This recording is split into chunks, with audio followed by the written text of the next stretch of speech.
ರೈತರ ಕೃಷಿ ಸಾಲದ ಭಾರ ಇಳಿಸಿದ ರಾಜ್ಯ ಸರ್ಕಾರ ಕೈಗೊಂಡಿದೆ ಹೊಸ ಕ್ರಮ. ಯಾವುದಿದು ಯೋಜನೆ ತಿಳಿಯೋಣ ಬನ್ನಿ.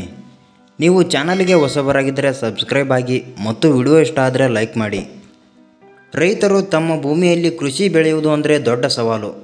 ಆ ಕೆಲಸವನ್ನು ಮಾಡೋದು ಅಷ್ಟು ಸುಲಭವಲ್ಲ. ಯಾಕಂದರೆ ಕೃಷಿಯಲ್ಲಿ ರೈತರು ಎದುರಿಸಬೇಕಾದ ಸವಾಲುಗಳು ಸಾಕಷ್ಟು. ಮುಂಗಾರು ಹಾಗೂ ಹಿಂಗಾರು ಮಳೆಯನ್ನು ಅವಲಂಬಿಸಿರುತ್ತದೆ. ಪ್ರತಿ ವರ್ಷ ಮಳೆ ಸರಿಯಾಗಿ ಬಾರದೇ ಇದ್ದರೆ ಉತ್ತಮ ಬೆಳೆ ಬೆಳೆಯಲು ಸಾಧ್ಯವಿಲ್ಲ. ಅದರಲ್ಲೂ ಈ ವರ್ಷ ಮಳೆಯ ಅಭಾವದಿಂದಾಗಿ ರಾಜ್ಯದಲ್ಲಿಯೇ ಸಾಕಷ್ಟು ಪ್ರದೇಶವನ್ನು ಬರಪೀಡಿತ ಪ್ರದೇಶ ಎಂದು ಕೂಡ ಗುರುತಿಸಲಾಗಿದೆ. ರೈತರು ತಮ್ಮ ಕೃಷಿ ಕೆಲಸಕ್ಕಾಗಿ ಹಲವು ಬಾರಿ ಕೃಷಿ ಸಾಲವನ್ನು ಪಡೆಯಬೇಕಾಗಿರುವ ಅನಿವಾರ್ಯತೆ ಸೃಷ್ಟಿಯಾಗುತ್ತದೆ. ಕೃಷಿ ಸಾಲ ಅಥವಾ ಬೆಳೆ ಸಾಲವನ್ನು ಹತ್ತಿರದ ಬ್ಯಾಂಕ್ಗಳಲ್ಲಿ ತೆಗೆದುಕೊಳ್ಳಬಹುದು. ಇದರ ಜೊತೆಗೆ ಸರ್ಕಾರದ ಕೆಲವು ಸಬ್ಸಿಡಿ ಪ್ರಯೋಜನವನ್ನು ಪಡೆಯಬಹುದು. ಆದರೂ ಕೂಡ ಬೆಳೆ ಸರಿಯಾಗಿ ಬಾರದೇ ಇರುವ ಹಿನ್ನೆಲೆಯಲ್ಲಿ ರೈತರಿಗೆ ತಾವು ಕೈಗೊಂಡ ಕೃಷಿ ಸಾಲವನ್ನು ಸುಲಭವಾಗಿ ತೀರಿಸಲು ಸಾಧ್ಯವಾಗುವುದಿಲ್ಲ. ಇದರಿಂದ ರೈತರಿಗೆ ತಮ್ಮ ಕುಟುಂಬವನ್ನು ನಡೆಸಬೇಕು, ಇತ್ತ ಸಾಲವನ್ನು ತೀರಿಸಬೇಕು ಎನ್ನುವ ದೊಡ್ಡ ಸಮಸ್ಯೆ ಎದುರಾಗುತ್ತದೆ. ಇದನ್ನು ಪರಿಹರಿಸುವುದಕ್ಕಾಗಿ ಸರ್ಕಾರ ಬಹಳ ದೊಡ್ಡ ಯೋಜನೆಯನ್ನು ಕೈಗೊಂಡಿರುವುದಾಗಿ ಕಂದಾಯ ಇಲಾಖೆ ಸಚಿವ ಕೃಷ್ಣ ಬೈರೇಗೌಡ ಅವರು ತಿಳಿಸಿದ್ದಾರೆ. ರೈತರ ಸಾಲ ಮರುಪರಿವರ್ತನೆ ಅಥವಾ ವಿಸ್ತರಣೆ. ಇಲ್ಲಿದೆ ಇದರ ಕಂಪ್ಲೀಟ್ ಮಾಹಿತಿ. ರಾಜ್ಯದ ರೈತರಿಗೆ ಸರ್ಕಾರ ಗುಡ್ ನ್ಯೂಸ್ ನೀಡಿದೆ.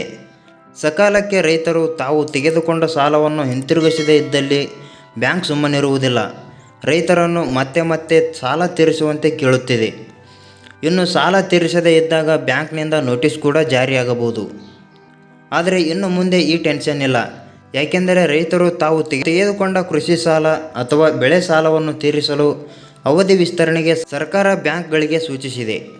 ಹೌದು, ಸಚಿವ ಕೃಷ್ಣ ಬೈರೇಗೌಡ ಅವರು ತಿಳಿಸಿರುವಂತೆ ಬ್ಯಾಂಕ್ಗಳು ರೈತರು ತೆಗೆದುಕೊಂಡ ಅಲ್ಪಾವಧಿ ಸಾಲವನ್ನು ಮಧ್ಯಮಾವಧಿಗೆ ಹಾಗೂ ದೀರ್ಘಾವಧಿಗೆ ವಿಸ್ತರಿಸಬೇಕು ಎಂದು ತಿಳಿಸಿದೆ.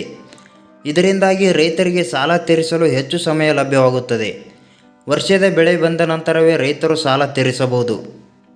ರೈತರು ಸಾಲ ಮನ್ನಾ ಆಗಿರುವ ಬಗ್ಗೆ ತಿಳಿದುಕೊಳ್ಳುವುದು ಹೇಗೆ? ಇಲ್ಲಿದೆ ನೋಡಿ ಇದರ ಕಂಪ್ಲೀಟ್ ಮಾಹಿತಿ.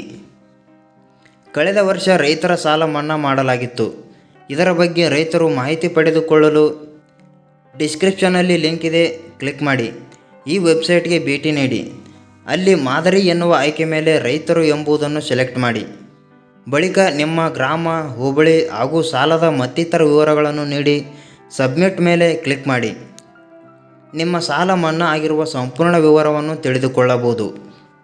ಕರ್ನಾಟಕ ರಾಜ್ಯದಲ್ಲಿ ಘೋಷಣೆಯಾಗಿರುವ ಕೆಲವು ಬರಪೀಡಿತ ಪ್ರದೇಶಗಳಲ್ಲಿ ಫಲಾನುಭವಿ ರೈತರಿಗೆ 2,000 ರೂಪಾಯಿಗಳನ್ನು ಬರ ಪರಿಹಾರ ನಿಧಿಯಾಗಿ ಜಮಾ ಮಾಡಲಾಗಿದೆ. ಚಳ್ಳಕೆರೆ ತಾಲೂಕಿನಲ್ಲಿ ಫಲಾನುಭವಿ ರೈತರ ಖಾತೆಗೆ ಹಣ ವರ್ಗಾವಣೆ ಮಾಡುವುದರ ಮೂಲಕ ಈ ಯೋಜನೆಗೆ ಚಾಲನೆ ನೀಡಲಾಗಿದೆ. ಇನ್ನು ಸದ್ಯದಲ್ಲಿಯೇ ಬರಪೀಡಿತ ಪ್ರದೇಶದ ಫಲಾನುಭವಿ ರೈತರ ಖಾತೆಗೆ ಸರ್ಕಾರದಿಂದ ಬಿಡುಗಡೆಯಾಗಿರುವ 2,000 ರೂಪಾಯಿ ಸಂದಾಯವಾಗಲಿವೆ. ಈ ಮಾಹಿತಿಯ ಬಗ್ಗೆ ಏನೆನಿಸುತ್ತದೆ ಕಮೆಂಟ್ ಮಾಡಿ ಮತ್ತು ವಿಡಿಯೋ ಇಷ್ಟ ಆದರೆ ಲೈಕ್ ಮಾಡಿ.